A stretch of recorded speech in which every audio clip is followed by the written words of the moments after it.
Bah salut les gars, on se retrouve pour une nouvelle vidéo. Donc aujourd'hui ce sera un petit tuto entre guillemets, mais c'est pas vraiment un tuto. Montage d'une plaque phare type KTM Angel Eyes de chez Terzo sur une Derby Euro 3 de 2009. Donc on va voir ensemble un peu les câblages qu'il faut refaire parce que bah, forcément c'est pas compatible à la base. Donc voilà, je vais vous montrer tout ça. Là on est parti chercher le convertisseur. Donc c'est pour tout simplement alimenter l'Angel Eyes, parce que sinon ça risque de cramer et c'est pas pris en compte par Scootfast. Donc on va pas prendre le risque et j'ai commandé le convertisseur, on va voir ce que ça donne. Les gars, j'ai eu un problème de micro pendant cette séquence, c'est pour ça que la prochaine minute sera en voix off. Pour réaliser les branchements de la plaque phare, vous aurez besoin de connecteurs Restagraph, de pinces croco, ainsi que du boîtier Kozo dont nous avons parlé précédemment. Vous aurez également besoin d'un cutter, d'une pince, ainsi que de ciseaux. Pour les plus impatients d'entre vous, voici un schéma du branchement que nous allons réaliser dans cette vidéo. N'hésitez pas à mettre pause. Sur ce, je vous laisse avec la suite de la vidéo. Voilà les gars, donc là on se retrouve pour le petit tuto. Comment transformer ça en ça tout simplement. Donc pour ça on va avoir besoin d'un ciseau ou d'un cutter pour couper à ras ici. Ensuite on aura besoin d'une nouvelle connectique comme ça. Donc c'est dans la boîte que je vous ai montré tout à l'heure. Vous pouvez la retrouver sur Amazon, AliExpress ou même dans n'importe quel site ou magasin de pièces. En fait ça va vous coûter 10 balles la boîte et vous pourrez en faire autant que vous voudrez. Donc voilà, c'est des petites connectiques comme ça. Je sais pas si on voit bien à l'écran. Ça fasse le focus s'il te plaît. Bon, ça fait pas le focus. Mais en gros c'est des petites encoches comme ça, un peu similaires à celle-là mais beaucoup plus carrées. Voilà, je sais pas si on voit la différence beaucoup, mais voilà. Donc en fait ça va nous servir tout simplement à le mettre ici. Donc on va l'enfoncer comme ça. Et ensuite on aura la deuxième partie. Attendez que je prenne ça. Voilà. Donc on va tout simplement avoir une deuxième connectique comme ça de l'autre côté, donc côté faisceau de la moto, qu'on va brancher. Et donc on aura notre système complètement étanche pour monter la plaque phare tout simplement. Et on n'a pas besoin de passer par des systèmes D avec des pinces croco de partout. Au moins avec ça on est sûr que c'est étanche, que ça tiendra dans le temps. Et comme ça on est bon. Puis vu le prix que ça coûte franchement, je vois pas pourquoi on le ferait pas. C'est sûr que ça prend un peu plus de temps qu'une pince croco, mais bon voilà. Donc pour dénuder le câble, vous aurez besoin d'une pince comme celle-ci ou d'un cutter, ça fait très bien le taf également. Hein. La petite pince, moi c'est vraiment parce que je l'avais à la maison, sinon avec un cutter ça marche très bien. Et une pince plus grosse pour tout simplement écraser les petites pattes en fait que vous voyez là, donc sur le câble pour pas que ça bouge, tout simplement. Donc on va faire ça tout de suite. Alors, vous coupez donc à ras le petit fil, vous le dénudez, donc vous le dénudez à peu près 1 cm. Bon, on se retrouve dès qu'il est dénudé du coup. 2 hours later. Voilà les gars, donc le câble est dénudé comme vous le voyez là. Donc ouais, ça a été un peu plus galère que prévu, je l'avoue, mais là c'est bon. Donc là vous allez tout simplement le torsader, hein, vous allez le tourner. Alors juste un petit câble qui dépasse, je vais le couper, tac. Donc là vous allez tout simplement le torsader afin qu'il soit vraiment enroulé sur lui-même et qu'il ne bouge plus en fait, que les petits filaments partent pas à droite à gauche, parce que sinon ça ne marchera pas. Donc ensuite vous allez prendre votre petit connectique juste ici, vous allez donc l'enfoncer dedans, faire attention que j'en ai un, faire attention qu'il n'y ait pas de petits filaments qui s'enfuient, vraiment que tout soit dedans. Tac, là vous pouvez forcer un petit peu avec les doigts pour le fermer. Et ce qui va être très important les gars, c'est de ne pas fermer la dernière petite dent. Donc les deux premières on va les refermer, donc l'une sur directement la gaine blanche, le deuxième sur le cuivre, et le troisième par contre il ne faut absolument pas les tordre, parce qu'en fait c'est ce qui va permettre de clipser à l'intérieur. Donc on ne plie pas la dernière dent, on plie simplement les deux premières, afin que le câble ne bouge pas tout simplement, mais c'est tout.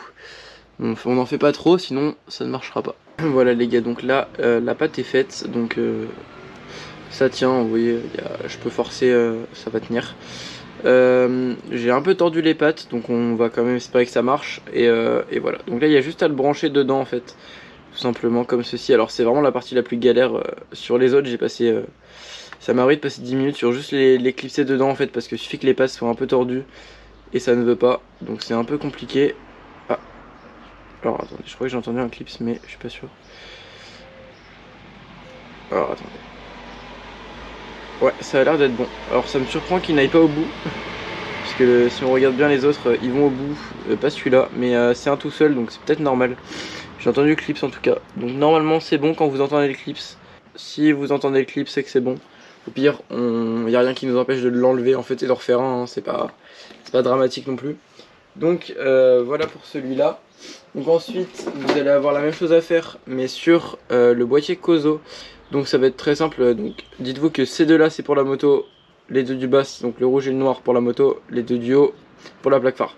Donc là, on va faire la même chose qu'on a fait pour celui-là sur ce câble-là, le marron. Donc là, il est déjà, comme vous pouvez voir, il est déjà tressé, il bouge pas. Donc normalement, en théorie, ça va être beaucoup plus simple. Je vais juste avoir à brancher, à serrer, pardon.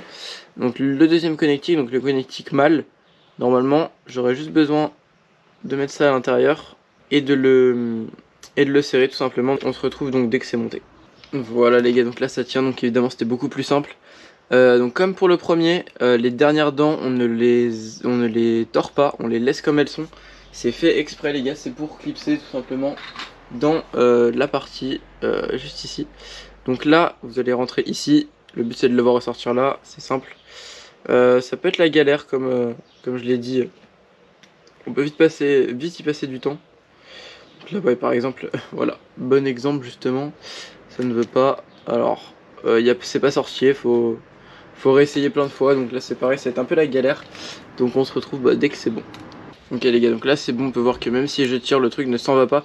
Alors faut pas trop tirer, sinon vous risquez de l'arracher, mais là, vu comment ça tient, il n'y a pas de raison que ça lâche. Donc pour cette partie là, ça va être bon. Ensuite, pour le boîtier Kozo, donc on va avoir la deuxième partie, la masse. Donc là il va falloir tout simplement dénuder juste ici, pour pouvoir se brancher avec une pince croco, donc sur la masse qui est le noir. Donc pour rappel, une pince croco, ça va être une pince comme celle-ci. Tac. Voilà. Donc en fait le principe d'une pince croco, ça va être de prendre la partie de votre câble juste ici, de l'enfoncer dans le premier côté. Pour ceux qui ne savent pas comment ça fonctionne. Oula, alors attendez, celle-là c'est un mauvais exemple je crois. Non c'est bon, sont tous comme ça, ok parfait. Donc le but donc ça va être de la passer là, de passer votre câble noir donc juste ici dans la deuxième sortie. Ensuite vous allez avec une pince fermer la partie métallique et fermer le clip tout simplement, et donc les deux seront reliés entre eux. Donc voilà, donc on se retrouve une fois que ça c'est fait. Je pense que je vais également le faire sur la plaque phare pour vous faire gagner du temps. Je vais faire la même chose sur la plaque phare parce que ça va être globalement la même chose que ce que je vais faire là. Donc pour pas que vous voyez 3 fois la même chose, je vais le faire en off et je vous reprends une fois que c'est fait, je vous explique tout. Voilà les gars, donc j'ai fini de brancher la plaque phare, donc là elle est toute belle. J'ai pas enlevé le plastique encore parce que je voulais essayer avant. En théorie tout marche, donc là je vais vous montrer un peu les branchements. Donc j'ai relié le fil blanc de la plaque phare, donc la LED, au boîtier Kozo, donc à la marron, le rouge au contacteur de feu stop avant, donc tout simplement pour avoir un courant continu en fait sur la plaque phare. Le négatif, donc le négatif qui va à la plaque phare, je l'ai relié, donc là on va pas voir très bien, je l'ai relié à la masse tout simplement de la plaque phare, donc le noir au noir. Et pour la deuxième masse, du coup, je l'ai branché à la verte et jaune. Donc tout simplement la masse de la moto finalement. Donc voilà. Et donc ça c'est pour le boîtier Kozo. Pour donc la plaque phare en elle-même. Donc c'est très simple. Donc la masse à la masse. Donc le noir qui est juste ici. À la terre entre guillemets, la verte et jaune. La jaune à la verte, donc c'est les croisements, et le plein phare, donc la rouge à la bleue. Donc voilà, donc il y a trois fils qui sortent du faisceau, c'est la terre, le plein phare et le comment ça s'appelle, le feu de croisement pardon. Et du coup les 4 de la plaque phare, donc c'est plein phare, croisement, masse, et le blanc du coup c'est la LED. Donc comme je l'ai dit, vous reliez au boîtier. Après, si vous voulez directement le relier à votre contacteur de feu avant, ça marche aussi. Mais faut savoir qu'il ne sera pas pris en compte par Scootfast si la plaque phare crame. Alors que si vous avez le petit boîtier là qui transforme l'alternatif en continu, elle sera prise en compte par Scootfast si elle crame. Donc c'est toujours bien de l'avoir au cas où, on sait jamais. Donc là c'est parti, donc moment de vérité les gars. Ah yes, putain elle est magnifique. Elle va être magnifique avec la plaque phare comme ça. Bon là forcément elle tourne parce que je ne l'ai pas connectée à mon téléphone pour changer la couleur. Mais donc voilà, et on sait que déjà que le branchement du boîtier est fait parce que sinon la LED ne s'allumerait pas tout simplement. Donc déjà le gros du travail est fait, après le reste c'est un peu simple, hein. Il y a 3 câbles à relier. La plaque phare Terzo type KTM LED, voilà, fonctionne sur Derby, c'est simple, hein. C'est juste un petit câblage à faire. Au niveau du faisceau, bon faut quand même faire ces petites recherches, hein. J'avoue que j'ai pas mal cherché avant histoire de pas faire de conneries. Mais voilà, donc c'était plutôt simple au final. Là j'ai juste à brancher les clignotants, ils sont encore sur l'ancienne plaque phare, juste derrière. Une fois que c'est fait, je vous reprends, je vous montre ce que ça donne la plaque phare installée complètement. Et puis voilà, ce sera une fin de vidéo. Voilà, les gars, donc là on se retrouve, la plaque phare est montée, les clignotants sont montés aussi. Bon, ça tient en horizon pour l'instant, c'est temporaire, j'ai les attaches qui sont juste là. Je vais les monter plus tard, mais pour l'instant, voilà, c'est juste histoire d'avoir un résultat à peu près propre. Je me suis rendu compte aussi qu'il fallait démonter le phare pour enlever le film, donc ça c'est pareil, il faudra la redémonter pour enlever le film. Mais au moins tous les câblages sont déjà faits, j'ai juste à enlever le film plastique et faire une attache propre, parce que bah les résilants c'est pas trop propre quoi. Faut que je trouve un système aussi pour un peu cacher tout ça, parce que c'est vraiment pas beau. Mais du coup voilà, au moins la plaque phare est montée, elle fonctionne, hein. Voilà, fonctionne toujours. Tac. Ça rend plutôt bien je trouve. Voilà.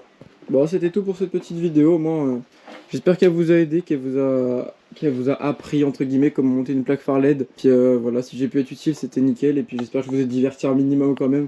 Il y avait beaucoup de timelapse pendant cette vidéo, et de coupures surtout. Parce que mine de rien ça m'a pris pas mal de temps, et vu que j'ai une petite carte SD, j'aurais pas pu tout filmer en timelapse. Donc j'ai été obligé de faire des coupures, faire des concessions. Mais bon voilà, j'espère que la vidéo vous aura plu, et puis moi je vous retrouve pour une prochaine vidéo avec l'RS4 du coup. Je pense pas que ce sera avec la Derby, mais vous risquez de la revoir sur la chaîne quand même. Voilà, n'hésitez pas à me suivre sur Insta, je suis beaucoup plus actif que sur YouTube. Et puis voilà, bah, bonne journée à vous, et puis à la prochaine, salut.